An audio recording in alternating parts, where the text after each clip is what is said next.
Hey guys, so today I'm going to be doing a tour of my pet room. I wanted to say two things before I started. One, if you see anything that I'm doing incorrectly with any of my pets, please let me know because I would rather be told I'm doing something wrong and fix it than be unaware or too prideful to change it. Second, my pet room is clean. However, it is completely unorganized. I do need to spend some time to organize it.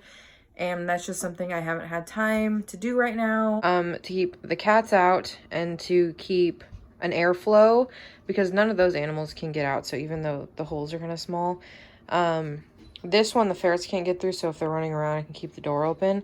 This one they can get through, which is why that's on the bottom. But I just have a bunch of baby gates stacked up, and if I need to get in, I usually just crawl through that middle one. So right here I have my trash can, just like a swing top trash can.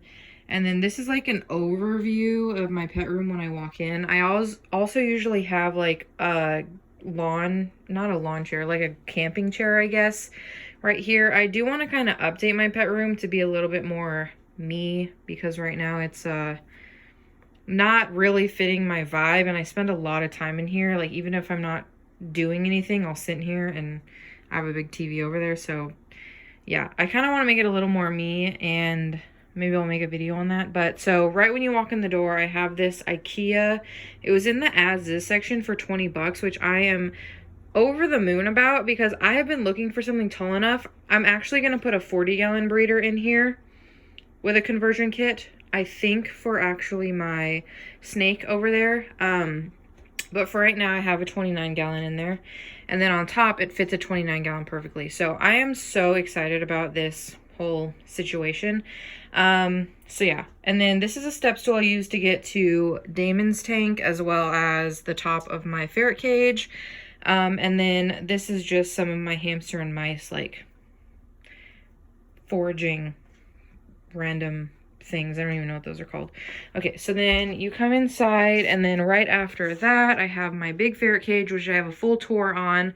And you may notice since the tour, I've decided to use fleece on the ledges. That's because I'm trying to get them to stop pooping in corners that aren't litter boxes. Like, they have like 12 litter boxes, and they still find corners to poop in. Yeah, I'm talking about you, pooper. I also made another change since that tour, and I have my ferrets separated again, so I have 2 of them down here and the other 3 up here because I witnessed a huge fight. And keep in mind, I have a camera in here to monitor 24/7, but I witnessed a huge fight between 2 of my ferrets, and it's just not worth it to me to risk it. So apparently we stepped back. I don't know what happened. I can do a video on it if you'd like, but it was to the point where I thought it was fine, and apparently I was wrong. So, yeah. Now, hey, Jonas. Hi, Joni. I love you. I want to let you play, but just 1 minute, okay? So, underneath there, they have their ball pit. They've also dragged a bed. There is a little rainbow bridge that they used to use as the step stool to get out, but obviously now, yeah, whatever. Okay, this is a little fun toy thing. I usually have that full of blankets, but I'm washing them right now. And just so you know, I do plan on still trying to integrate them. I don't think I'm not giving up hope. I'm just saying right now they're still separated when they can't be supervised, which is also why there's this piece of cardboard right here. Okay, so moving over here, I have like a random coffee table. That's a little house for the ferrets when they run around. My snake, my green tree snake, is in here. Real quick, I wanted to interject here and show you that this is how this looks now. I got rid of that little nightstand thing. Well, actually, it's right here, and this 12 by 12 by 18 that was over there is on there right now. But I have a 29-gallon tank. Nothing's in there. A 24 by 18 by 36, which my frogs will eventually be housed in. That is right here, and then my snake is still up there, and this is just a shelf that I built. You can tell by the janky nail. He has a ceramic heat emitter with a thermostat, and then that's the mister I use for him and the frogs. This is a 12 by 12 by 18 that I actually think I might move the frogs into. They are currently in there. There's one right there, and then one under that little deli cup. And I also moved sphagnum moss off of the majority of the floor, so they have an easier time hunting. And I also lowered the water dish, but now they have more room to jump. I have some isopods, a culture there. I have my mouse food, my hamster food, 2 more isopod cultures. Dexter's right here, Smidge, Bellamy, and then Damon. There's my last culture of isopods. Ferret food. This is my pet room water, and then this is my ReptiSafe water. That's my camera that I monitor my ferrets with that has like sound and movement notifications on. A fake plant. These are UVB, which I stupidly just learned that they can't go through glass. So right now they're not doing anything besides giving them a day-night cycle, which I feel so stupid about. I don't know how I didn't know that. But yeah, so I'm gonna have to figure something else out. But for right now, we're still right here. So I do know about that part. And then Damon's up there. My 2 tripods, and then some Purell, which I use if I'm handling in between animals. So moving over here, I have Chive, whose E fell off and I need to glue it back on. Chive ended up moving back into this 75 gallon.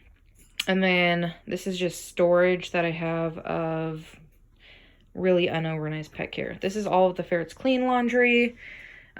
These are some pictures I want to hang up. This is actually something I got off Amazon, and it has 2 sides. It has an always on and a timed on, and I think it's great, and I'll leave it in the description below. And then of course I have all my thermostats showing. This is my boyfriend's TV. These are my animal stockings. I hope this doesn't go up after Christmas because that's going to be embarrassing, but I'm just waiting on the suction cups to arrive so I can suction cup their stockings onto their enclosures, because I do have a couple gifts for them.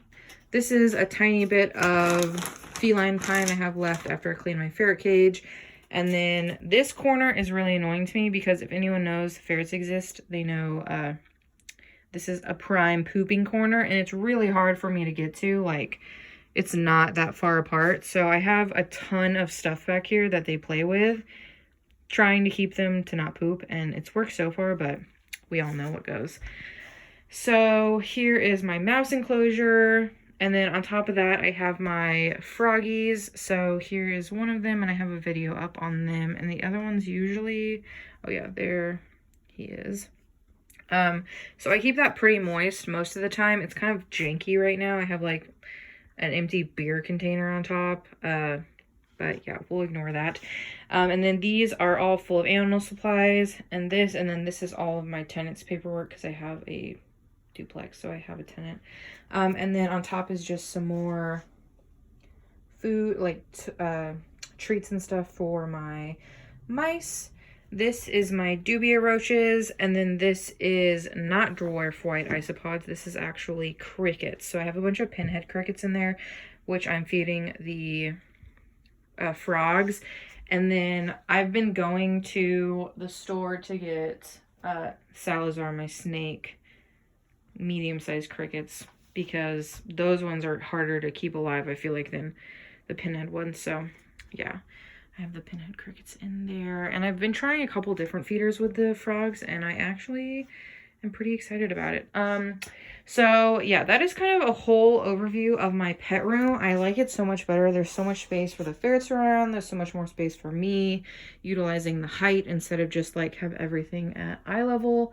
So I wanted to give this pet room tour, and if anyone's wondering about my crescent gecko and gargoyle gecko, which I don't know if anyone even watching this video knows I have, they are in the living room. So yeah, they are perfectly fine. They're both thriving. They're just in the living room, but yeah, so that is my whole pet room. Again, if there's anything you think I should do, please let me know, and I will see you guys in my next video. Bye!